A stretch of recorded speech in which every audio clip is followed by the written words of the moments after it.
Olá, meus queridos alunos do EJA, Ensino Médio, nona etapa. Estamos aqui de novo, professor Rosângelo Assis de Filosofia, prontos para, junto com vocês, trabalharmos mais um pouco essa disciplina que nos convida a pensar, a refletir, a questionar, a buscar respostas do nosso cotidiano, perfeito? Então, hoje, na nossa aula, vamos trabalhar um assunto muito interessante. A nossa aula de hoje é a aula 89, É a aula de filosofia número 89, que tem como tema a escola platônica, dualismo, dialética e política. Olha só que interessante. Vamos discutir um pouco sobre esse filósofo interessante aí, Platão, tá? É um pouquinho de história para vocês. É bom entender que Platão, ele veio de uma escola assim muito interessante da filosofia que nós vamos chamar de filosofia clássica. Por que filosofia clássica? Porque são aqueles três filósofos que vão romper com aquela filosofia inicial, tradicional lá na Grécia Antiga. Lembram que nós já vínhamos estudando aqui um pouquinho sobre os pré-socráticos? Estão lembrados disso? Nós estudamos sobre os pré-socráticos. E os pré-socráticos, eles procuravam entender de onde viemos, baseado na natureza, baseado no cosmos, E a partir de Sócrates começa uma outra pergunta, não é mais de onde eu vim, mas quem sou eu?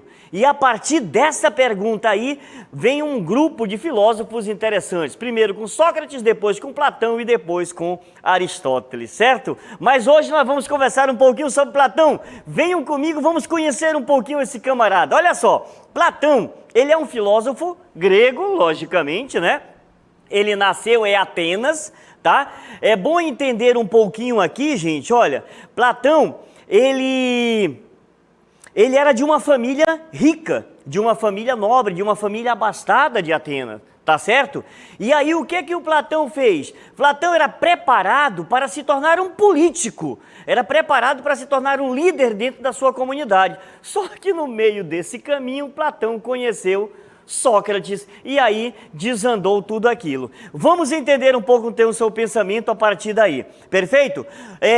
Platão, ele funda uma academia. Depois que Sócrates morre, Platão funda a sua própria academia, que ele vai chamar de Academia de Platão ou Academia de Atenas. Essa academia foi fundada por volta do ano 387 a.C., perfeito?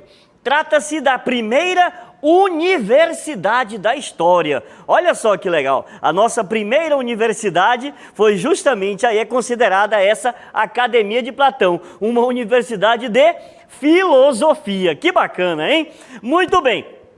A partir daí, Platão começa a trabalhar um dualismo muito louco, muito doido, e que vai explicar um pouco a ideia do que ele entende de onde nós viemos e principalmente quem somos nós. Olha só, é muito bacana, vocês vão gostar, porque é o seguinte, essa ideia do dualismo platônico é um dualismo corpo e alma, tá? Nós estamos falando de algo imaterial e nós estamos falando de algo material. Perfeito? O ser humano, ele é composto, então, de um corpo físico, portanto, material, e de uma alma, portanto, imaterial. Só que esse corpo físico, ele era o quê? Imperfeito, ele é mortal, acaba, Esse corpo meu aqui vai acabar, enquanto que a alma não, ela é perfeita e, portanto,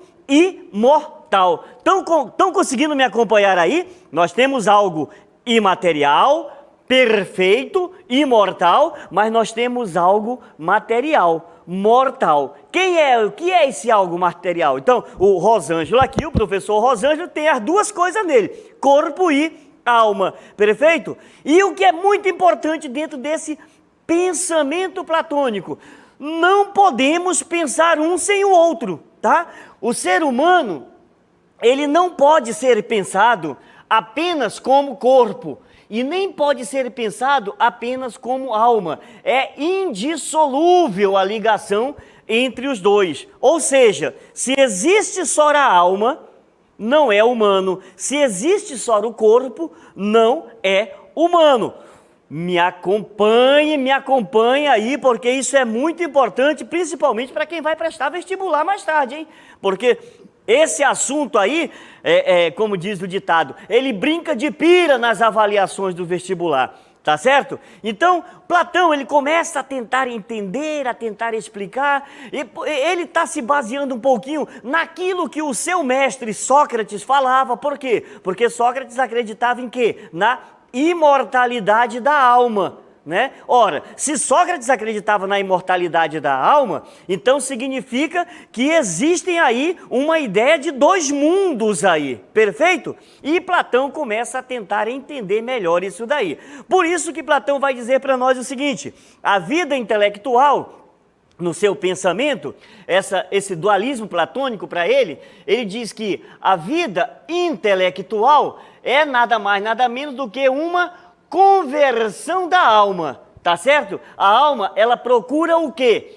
Purificar-se, tá bom? Como que ela vai se purificar? Tomando uma consciência em si mesma, tá? Consciência em si mesma das verdades eternas. Olha só que interessante. Se eu me purifico, se eu tomo consciência de mim mesmo, dessas verdades eternas, então, já nona etapa, eu estou fazendo o quê? Eu estou me libertando dos dogmas, das ilusões que o mundo aparente tenta me enganar. Olha só, presta atenção em mim aqui. Vocês estão me entendendo isso daí? A ideia de Platão, o que que é? Esse mundo me engana, esse mundo é enganoso, tá? Esse mundo, ele está tentando me convencer de algo que não é. Isso aí é muito importante dentro desse pensamento platônico. Então, o que que eu faço?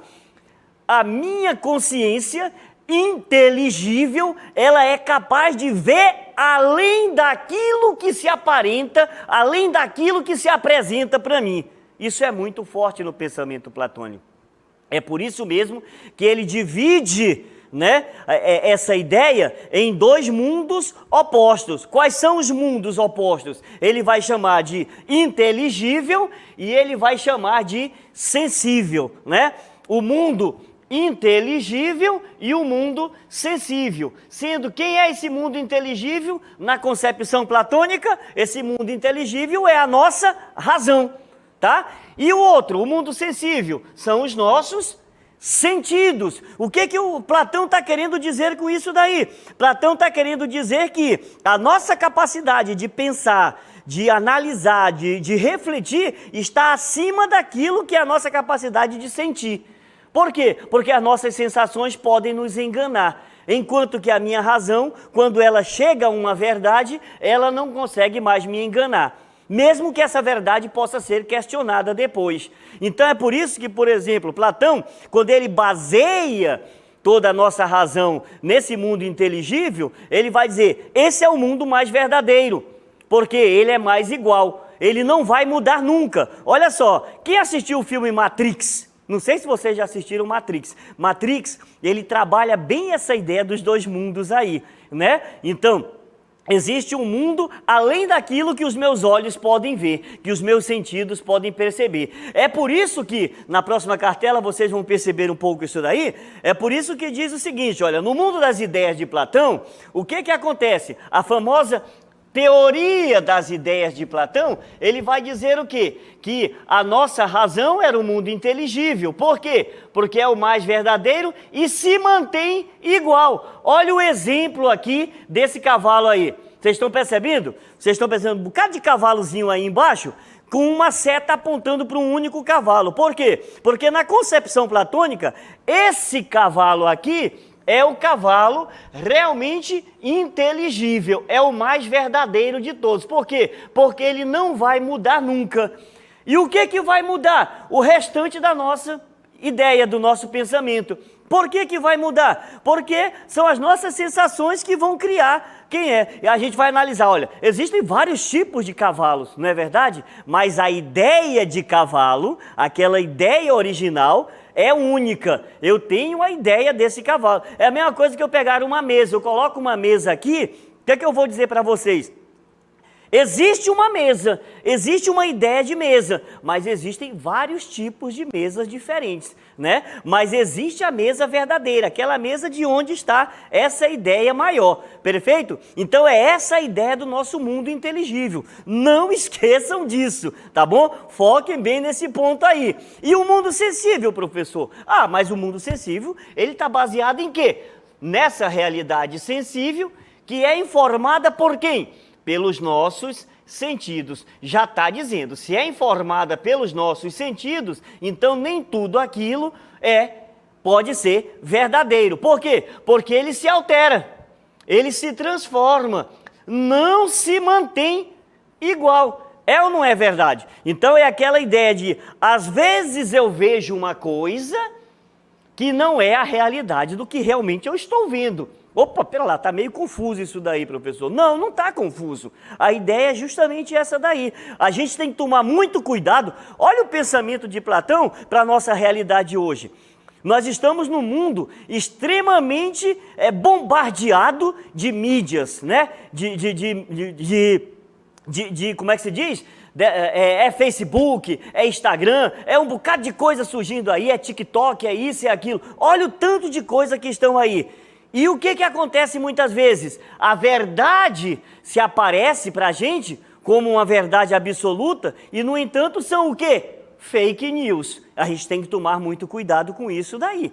Perfeito? Então, porque os sentidos podem nos enganar. Nem sempre o que eu vejo, nem sempre o que eu escuto, nem sempre o que eu falo é a total realidade.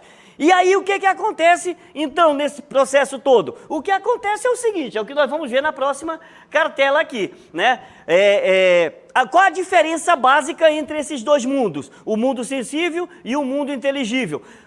Tirem foto disso daí, baixem isso daí depois para vocês, porque isso é importante, hein? Vejam só, o mundo sensível, no pensamento platônico, é o mundo da caverna. É o mundo das sombras. Nós estamos na caverna, nós estamos nas sombras. Nós não temos ainda a verdade absoluta. E o mundo inteligível seria o quê? Essa luz, esse sair da caverna, né? Buscar esse conhecimento, encontrar essas ideias para chegar a uma verdade. Portanto, no mundo sensível, que é o corpo, as características contrárias à da alma, enquanto no mundo inteligível, que é a alma, é uma possibilidade, é algo que vai me possibilitar a quê? A inteligível, ao imutável, ao imortal. Portanto, está aqui a diferença básica. De um lado, o mundo imperfeito, do outro lado, o mundo perfeito. Por que mundo perfeito? Porque é o mundo real, é o mundo que realmente onde estão as coisas verdadeiras. Entendendo isso daí, para explicar isso daí, Platão criou uma alegoria. Eu acho fantástica essa alegoria, né? Se vocês tiverem oportunidade de pesquisar, de estudar, de ver filmes sobre esse assunto, façam isso daí. É o famoso mito da caverna. Já ouviram falar no mito da caverna? Olha só, que coisa bacana. Esse mito da caverna, o que é? Qual é a ideia? Os prisioneiros, que são homens comuns, tá? Estão na escuridão da caverna, não se perguntam sobre o mundo e estão acomodados, aceitando todas as coisas como elas são. Olha só que coisa importante. Esses quem são? Os prisioneiros. O mundo hoje está cheio de prisioneiros, né? Aqueles que simplesmente não aceitam a verdade, aqueles que não se perguntam, aqueles que não se questionam, aqueles que estão ali acomodados, aceitando tudo como são. Esses são os verdadeiros prisioneiros. Era essa a ideia do mito da caverna, perfeito? Enquanto, por outro lado, dentro do mito da caverna, aparecem quem? Os libertos. Quem são os libertos? Os libertos são aqueles homens, o que ele vai chamar de filósofos, né? Que buscam a iluminação do conhecimento, que lhe permitem questionar o mundo em que eles vivem e que os homens comuns não fazem. Portanto, eu vou fazer o quê? Eu vou questionar esse mundo. Perfeito? Então, olha só, a ideia, o que é que o Platão faz? Ele conta a história. Está todo mundo dentro de uma caverna, tudo escuro. No fundo da caverna vai ter uma uma fogueira, né? E os homens não olham para fora da caverna, só olham para dentro da caverna, lá para aquela escuridão. E a fogueira atrás dele mostra apenas imagens daquilo que passa lá fora, mas que não é a realidade. Perfeito? E para eles o conhecimento estará ali, só no fundo da caverna, até que alguém tem coragem de sair da caverna. Quando sai da caverna, primeiro tem que se acostumar com a claridade, a luz, o conhecimento. E quando percebe, existe uma nova realidade, um novo mundo. E aí o que ele faz? Volta para a caverna com todo esse conhecimento para dizer, gente, isso aqui não é a realidade está ali. Nós precisamos buscar esse conhecimento, nós precisamos questionar, nós precisamos enfrentar esse mundo aí e dizer, opa, está na hora de sairmos dessa acomodação que nós estamos e lutarmos por algo melhor, lutarmos por um conhecimento maior. Perfeito? Espero que tenham gostado aí dessa nossa aula de filosofia. Daqui a pouco a gente volta com a DLI, tá bom?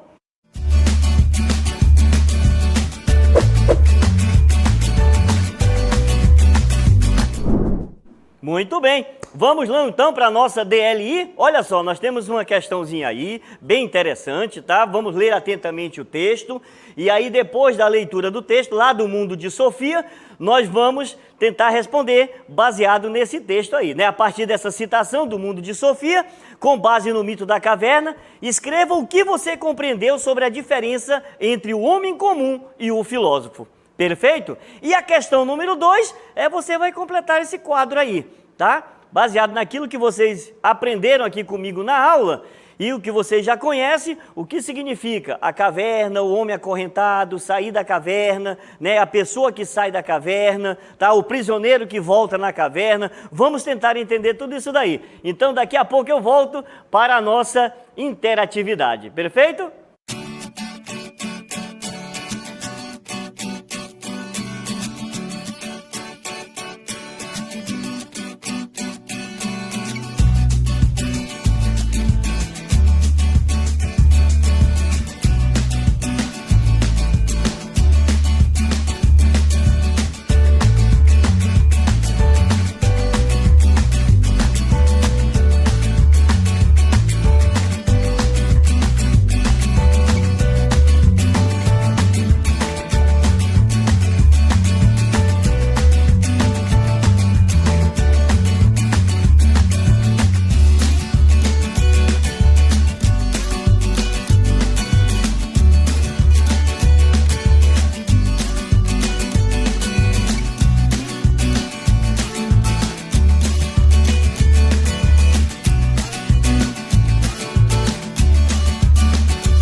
Muito bem, estamos de volta aqui para responder as nossas questões. Eu vi que tem muita gente interagindo ali pelo nosso chat, né? É muito legal isso daí, essa participação. Vamos ver então a nossa primeira questão, a primeira pergunta? Eu vou ler com vocês agora. Olha só, diz assim, leia atentamente o texto. O texto é lá do livro Mundo de Sofia. Diz assim, nós, homem comum, que vivemos aqui, somos os bichinhos microscópicos que vivem na base dos pelos do coelho.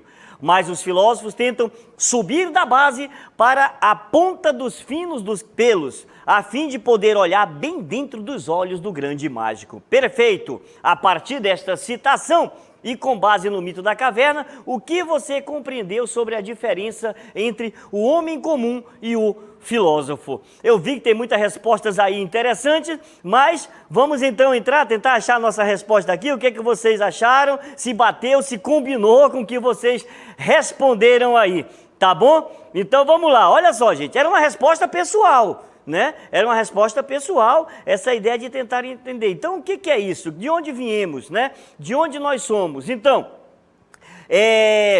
assim como o prisioneiro, né? As pessoas, elas devem confrontar os hábitos do cotidiano e libertar-se das correntes em vista da verdade. A saída da caverna, ela representa o quê? A difícil missão daquele ou daquela que rompe com os preconceitos e busca esse conhecimento. Perfeito, então, eu vi que tem muita coisa batendo aí, parabéns para vocês.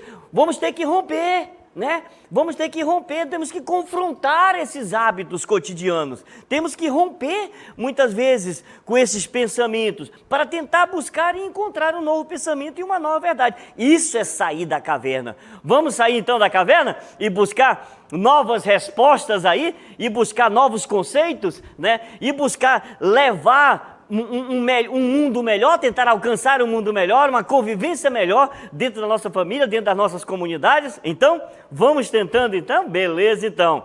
Vamos para a nossa segunda pergunta. Deixa eu ver a nossa segunda pergunta aí. Diz assim, olha, complete o quadro. O que significa caverna? O que é estar acorrentado, né? O que significa sair da caverna? E a pessoa que sai da caverna, quem é? E o prisioneiro volta para a caverna, por quê? Olha só que legal, né? Tem muita resposta legal aí, interessante que vocês estão trazendo para nós, para o nosso site. Eu estou vendo que estão entendendo realmente o assunto, conseguiram entender, conseguiram acompanhar, conseguiram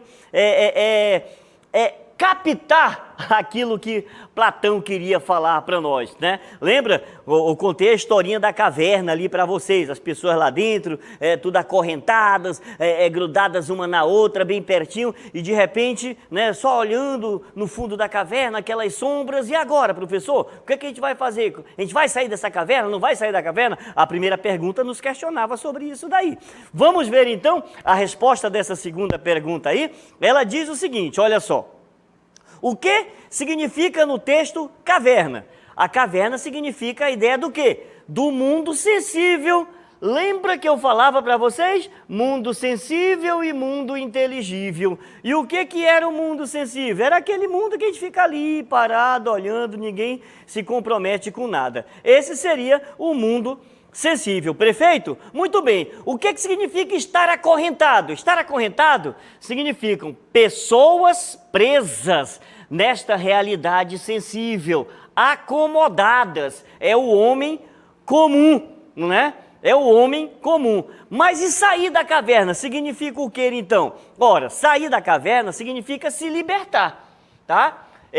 Quando eu me liberto, eu começo a contemplar o mundo das ideias. E quando eu contemplo o mundo das ideias, eu estou contemplando um conhecimento muito maior. Olha só que coisa interessante. E quem são as pessoas que saem da caverna, que conseguem quebrar as correntes e sair da caverna? No pensamento do nosso Platão, são os filósofos, né?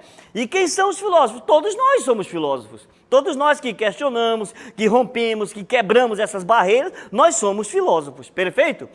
Mas o prisioneiro, ele se libertou, foi embora, mas resolveu voltar para a caverna. Por que ele resolveu voltar? Para ajudar os outros a sair dessa escuridão. E todo mundo vai sair da escuridão? Não. Infelizmente não. Vai ter gente que vai continuar ali naquela escuridão. Não quer sair da caverna de jeito nenhum. Deixa eu aqui, eu estou bem, eu estou quietinho, não se metam comigo, né? E nunca vai ajudar na transformação desse mundo também. Perfeito? Muito bem. Olha só, nosso comentário aí. Diz o seguinte, na alegoria da caverna, Platão faz uma crítica sobre a importância da busca pelo conhecimento e o abandono da posição cômoda gerada pelas aparências e pelos costumes. Nessa metáfora, as correntes representam o senso comum e a opinião, olha o doxa aqui, né? Os preconceitos que aprisionam indivíduos e os impede de buscar o conhecimento verdadeiro e com que vivam em um mundo das sombras. Olha só, vão nos aprisionar, vão nos impedir de buscar um conhecimento verdadeiro. Gente, a gente tem que tomar muito cuidado com isso daí. No finalzinho da aula eu já falava para vocês, né? Nós temos que realmente procurar quebrar essas correntes e buscar sair, né, dessa caverna aí e buscar entender, compreender, buscar esse conhecimento, nos libertar de tudo que nos aprisiona e vivermos em um mundo melhor. Tentarmos construir um mundo melhor, a partir dali, da nossa convivência, da nossa família, do nosso mundo pequeno, que é o lar onde nós estamos, né, o ambiente que nós vivemos. Perfeito, EJA, nona etapa. Eu espero que tenham gostado da aula de hoje e em breve estaremos de volta aqui para filosofar mais um pouquinho com vocês. Até a próxima, fiquem com Deus.